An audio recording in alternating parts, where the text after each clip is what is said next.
Welcome to AledTALKS. This is episode 3 of my interview with Nicola Evans. Okay, so you've completed your degree in UCD. What then happens to you? Then I was fortunate enough to get a training contract in one of the top law firms in Ireland. Right. So I began my professional law exams to become a solicitor.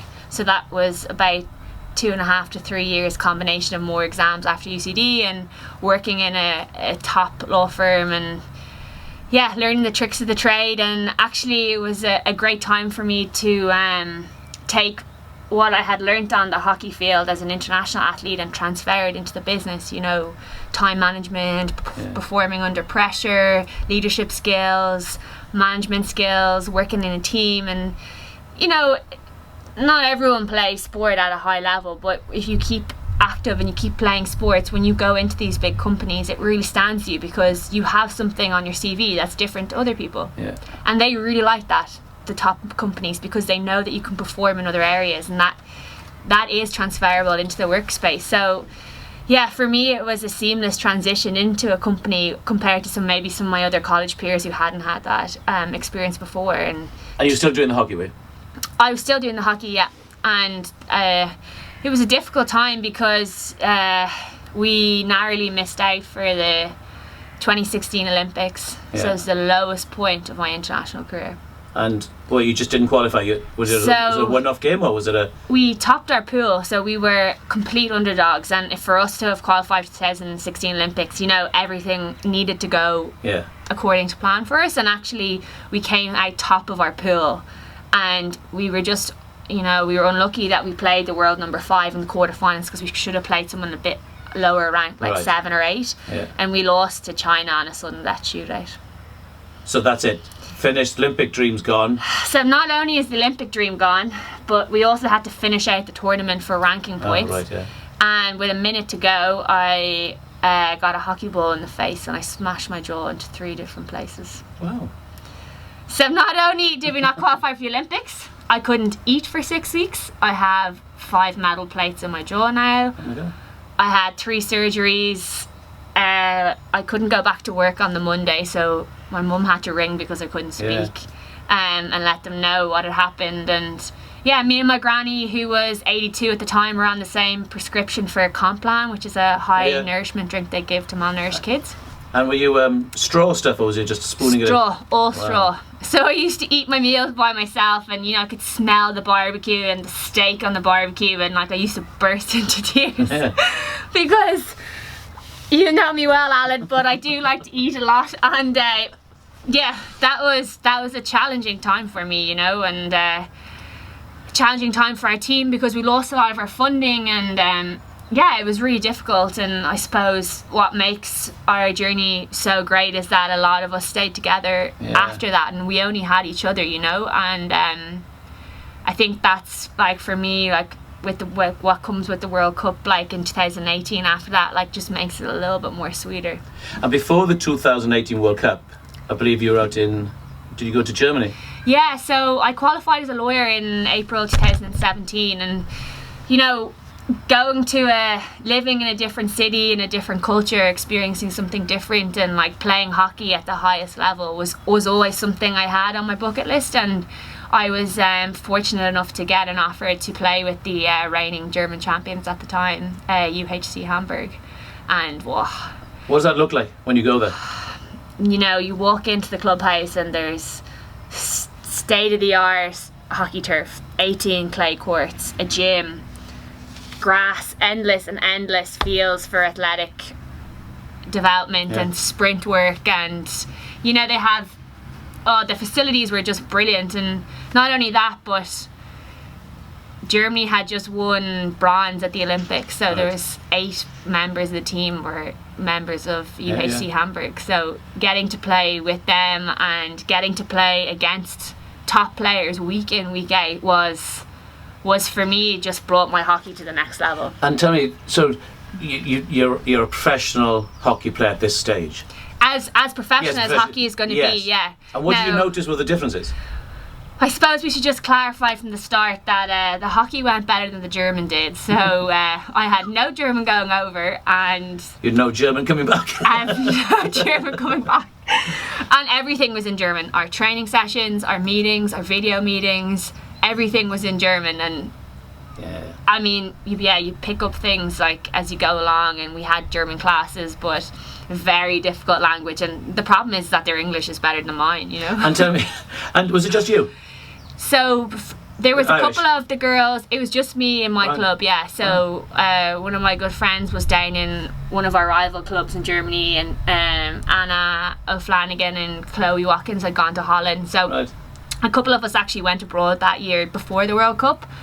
And yeah, I suppose it was brilliant to learn a lot about top professionals and see things, how they do things differently, and also it actually made you appreciate like what we do so well, you know, because you don't see it week in, week out when you're living in the same environment, but when you put yourself into a different environment, it makes you appreciate, you know.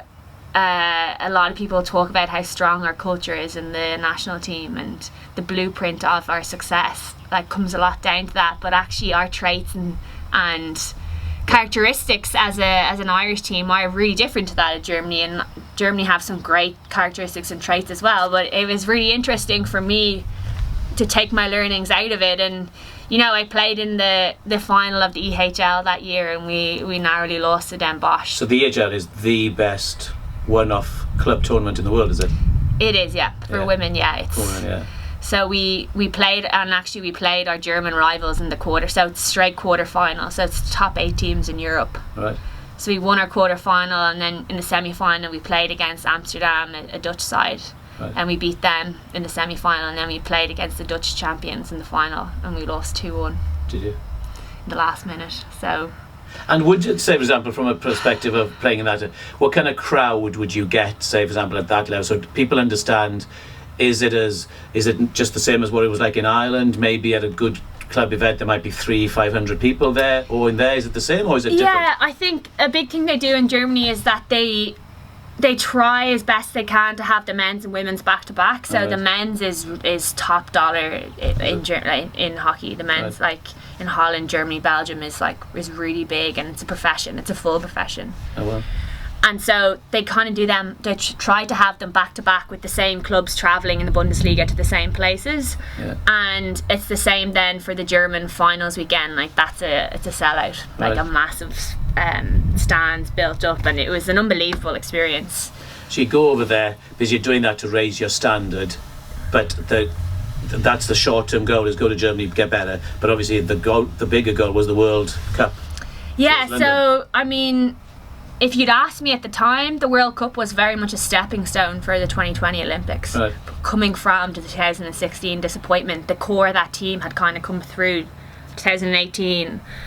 And I think what World Cup was so special was because like nobody even knew it was happening other than our parents at the time and our families. And you know, when we left Dublin Airport, like we were so excited we got to go through the fast pass, and not one person knew where we were going. And you know, we got to London, and even after the group games on the Monday morning, our hotel cards stopped working. Right. And everyone had ended up in reception because they had assumed that after the group game that we'd be going home. Go back and tell me the story about the going in the airport as well, and the cleaner. Yeah, so we went through fast pass, and we were like, this is brilliant, like we don't have to queue. And we got to go up to the air lounge because Lena's uncle works in the airport, so it was really cool. And we were chilling there, and the cleaner came over to us because there was 18 odd of us in matching gear, and she was like, oh, what are you doing, or where are you going, you know, taking over the whole VIP lounge at Dublin Airport. And you know, we were like, oh, we're going to the World Cup, we're the hockey team. And she was like, oh, let me get a picture with you until when you make the World Cup final, then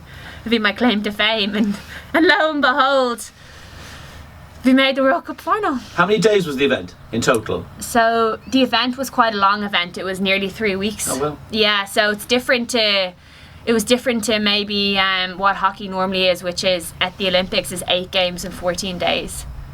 So how many games did you play? We played 3 group games, quarter-final, semi-final and final. So 6 games in maybe just over 2 weeks maybe. Okay, I'm going to put you on the spot because I don't actually know the answer. So you played 6 games. You played in all 6. How many goals did you score? Because you are centre forward.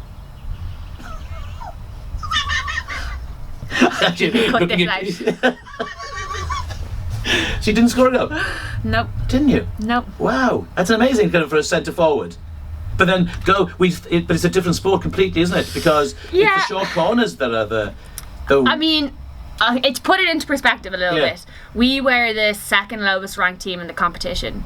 We qualified for the World Cup by the skin of our teeth, on the basis that other nations had already qualified, so we had to rely on other nations to do their thing to get us in the back door. Right. So just getting to a major competition itself was a massive achievement for our team, because we've been knocking on the door of world hockey for a couple of years and we just hadn't quite got the breakthrough. So we were the only team in the competition that didn't have a full-time program before the World Cup. We were the second lowest ranked team in the competition, and so we defended for our lives. Like you know, we treated every game like a cup final. And I think maybe that's why we had the time of our lives. Like, you know, we were in the heart of London.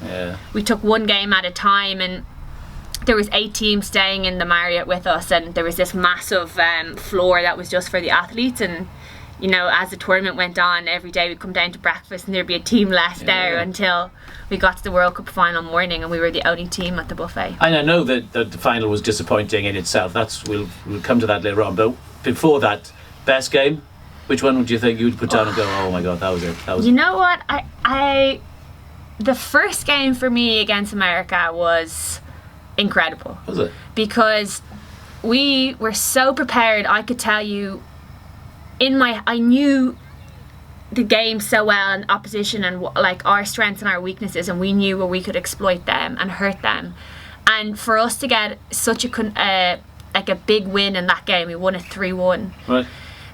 Was massive for us. And the running out of the tunnel for the first game, and you know, you're about to tip off, and they say, and if you're cheering for America, give a cheer, and then they said, and you're cheering for Ireland, and it felt like a home game. Well, it was insane. And you know, my family were in the crowd, like just above the dugout, and like seeing my friends and family there, you know, supporting me the whole way was was really special for me. And just getting off to a winning start, and that ends episode number 3.